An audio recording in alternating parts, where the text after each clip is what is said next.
কারণ আগামীতে আবার আপনাদের সাথে দেখা হবে কিনা আমি জানি না, কথা বলতেই হবে। বসেন, কেউ দাঁড়িয়ে থাকবেন না। আমি দেখতে পাচ্ছি বাংলাদেশের ভাগ্য আকাশে উত্তর গগনে কালো মেঘ জমা হয়েছে, ঝড়ের পূর্বাভাস লক্ষ্য করছি। যদি মোকাবেলা করতে না পারেন সক্ষম ভাবে, এমন অন্ধকার গাঢ় কালো অমাবস্যার রাত আসতে পারে যার সুবে সাদেক হওয়া অসম্ভব।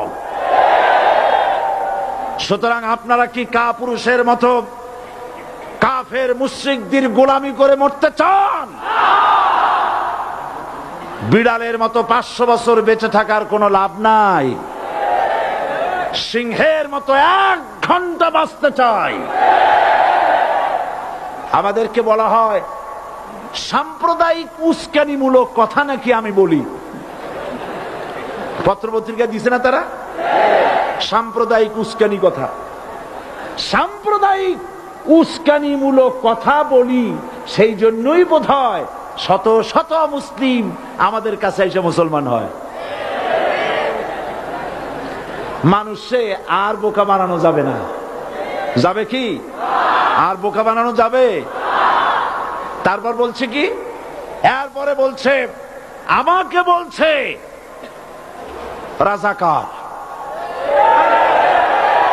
শুনে রাখো চট্টগ্রামের লক্ষ লক্ষ জনতা, পার্লামেন্টে যখন আমাকে এই কথা বলা হয়েছিল, আমার পার্লামেন্টের কলিগ জাফরুল্লাহ চৌধুরী সাহেব বসে আছেন এখানে, হ্যাঁ, জাফরুল ইসলাম চৌধুরী বসে আছেন পাশে, প্রধানমন্ত্রী সুদ্ধা, অন্তত 3 শতাধিক পার্লামেন্টের সম্মানিত সদস্যরা সেদিন বসা। 1997 সনের বাজেট বক্তৃতা যখন আমি করতেছিলাম, ডক্টর কুদরতে খোদা, নাম রাখছে কুদরতে খোদা, আসলে গজবে খোদা। এ লোকটি নাস্তিক, ইসলামের চূড়ান্ত দুশমন। তার প্রণীত শিক্ষা ব্যবস্থার যখন সমালোচনা করছিলাম, ট্রেজারি বেঞ্চ থেকে আমাকে বলা হলো রাজাকার। আমি আমার সমস্ত শক্তি একত্রিত করে বলেছিলাম শুধুমাত্র হিন্দুস্তানের রাজাকারেরাই আমাকে রাজাকার বলতে পারে। আমি বলেছিলাম 1973 সন পর্যন্ত আমি বাংলাদেশের কোন রাজনৈতিক দলের নেতা এবং কর্মী ছিলাম না। আমি রাজাকার নই।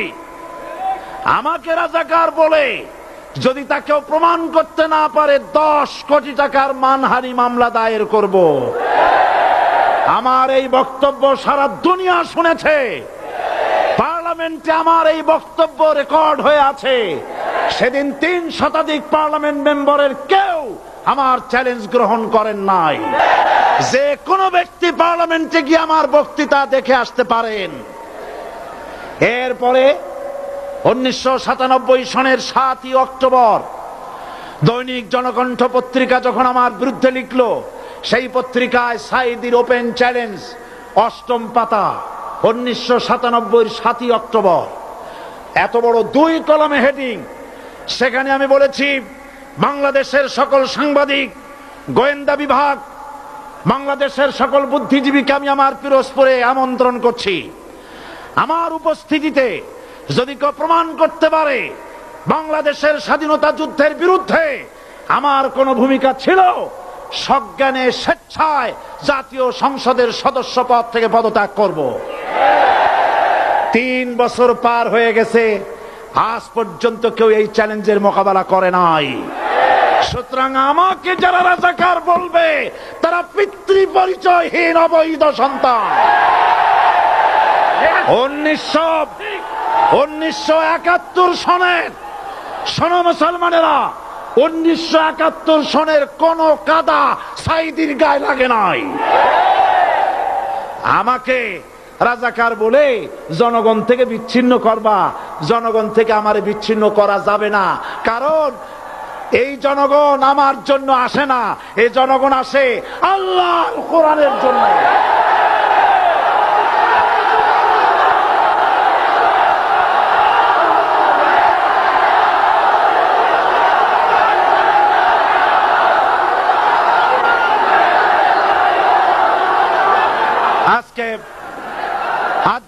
ইসলামের কথা বলে, যারা ইসলামের কথা বলে তারাই রাজাকার, তারাই মৌলবাদী।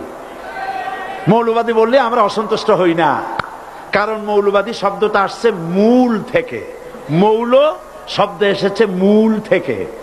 মূলবাদী তার মানে যারা মূলে আছে। মূল হলো কোরআন, মূল হলো হাদিস, মূল হলেন আল্লাহ, মূল হলেন আল্লাহ রসুল।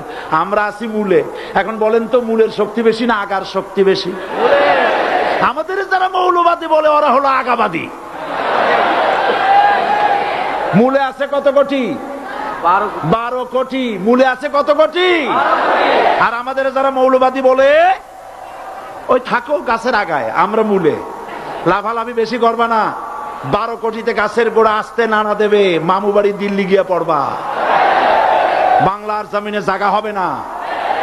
এ কথা বিশ্বাস করো। বাংলাদেশের মুসলমানদের শরীরে এক বিন্দু রক্ত থাকতে শয়তানের তৈরি করা ধর্ম নিরপেক্ষ মতবাদ বাংলার জমিনে কায়েম হতে দেওয়া হবে না, হবে না।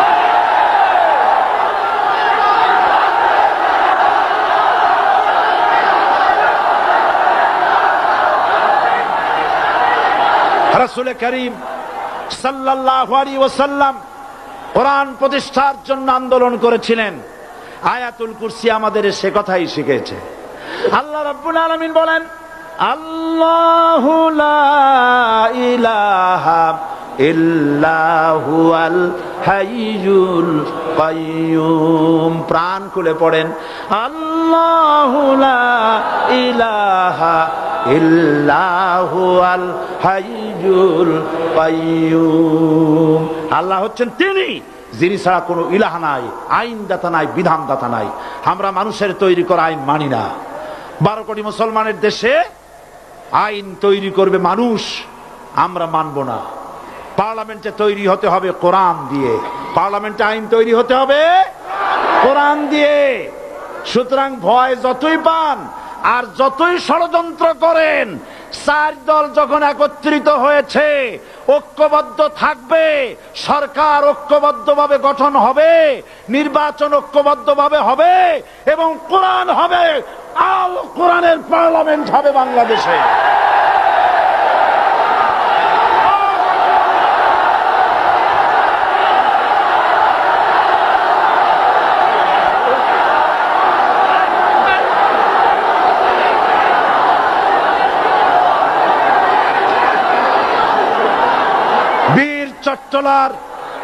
বীর চট্টলার মুসলমানেরা, বীর চট্টলার মুসলমানেরা স্বাধীনতার ঘোষণা এই চট্টগ্রাম থেকে স্বাধীনতার মহান ঘোষক প্রেসিডেন্ট জিয়াউর রহমান সাহেব দিয়েছিলেন। এই চট্টগ্রাম থেকেই ইসলামী রাষ্ট্রের ঘোষণা হবে।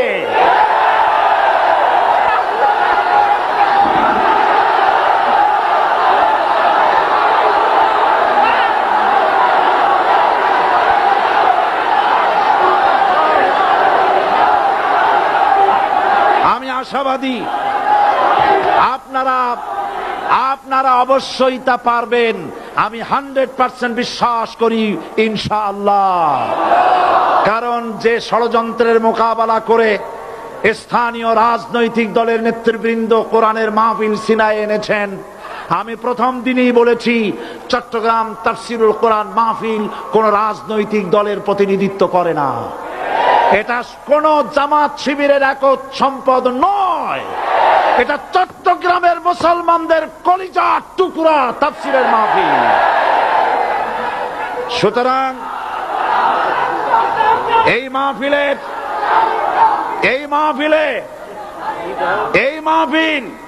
চট্টগ্রামে থাকবে ইনশাআল্লাহ কিয়ামত পর্যন্ত। 144 ধারা 288 হয়ে গেছে, ষড়যন্ত্র পায় পায় চলে গেছে। আমি ওই সব ছেলেদের বলি, সরকারি দলের ছাত্র হইয়া মুসলমানদের বিপক্ষে যাইও না। এদেশের ভাগ